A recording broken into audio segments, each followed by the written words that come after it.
July women's day পালিত হয় কত তারিখে? 14 জুলাই। বিশ্বের বৃহত্তম মিডিয়া সংগঠন ইনমা পুরস্কার লাভ করেছে বাংলাদেশের কোন সংবাদপত্র? প্রথম আলো। আন্তর্জাতিক মানদণ্ড অনুযায়ী দেশের মোট ভূমির কত শতাংশ বনভূমি রয়েছে? 16%। ফোর্থ স্টেট বলা হয় গণমাধ্যমকে। বাংলাদেশ থেকে যুক্তরাষ্ট্রে রপ্তানি হয় মোট পণ্যের কত শতাংশ তৈরি পোশাক? 87%। ন্যাশনাল লিবারেশন আর্মি কোন দেশের বিদ্রোহী গোষ্ঠী? কলম্বিয়া। নুসেইরাত শরণার্থী শিবির কোথায় অবস্থিত? মধ্য গাজা।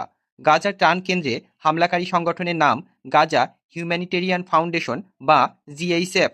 সম্প্রতি ইসরায়েলের বিরুদ্ধে পদক্ষেপ নিতে 20টিরও বেশি দেশ জরুরি সম্মেলনের ডাক দিয়েছে কোন শহরে? Colombia, Bogota. The 7 habits of highly effective people গ্রন্থটির লেখক স্টিফেন আর কভি। প্রাকৃতিক সম্পদ ব্যবস্থাপনায় বাংলাদেশকে 6.16 কোটি টাকা অনুদান দেবে কোন দেশ? সুইডেন। হিমার্স কি অত্যাধুনিক রকেট উৎক্ষেপণ ব্যবস্থা? ইউরোপীয় ইউনিয়নের উপর কত শতাংশ মার্কিন শুল্ক আরোপ করা হয়েছে? 30%। বগদ খান উল পর্বত কোথায় অবস্থিত? মঙ্গোলিয়া। 2025 সালের ক্লাব ওয়ার্ল্ড কাপ ফাইনালে কোন দল চ্যাম্পিয়ন হয়েছে? চেলসি।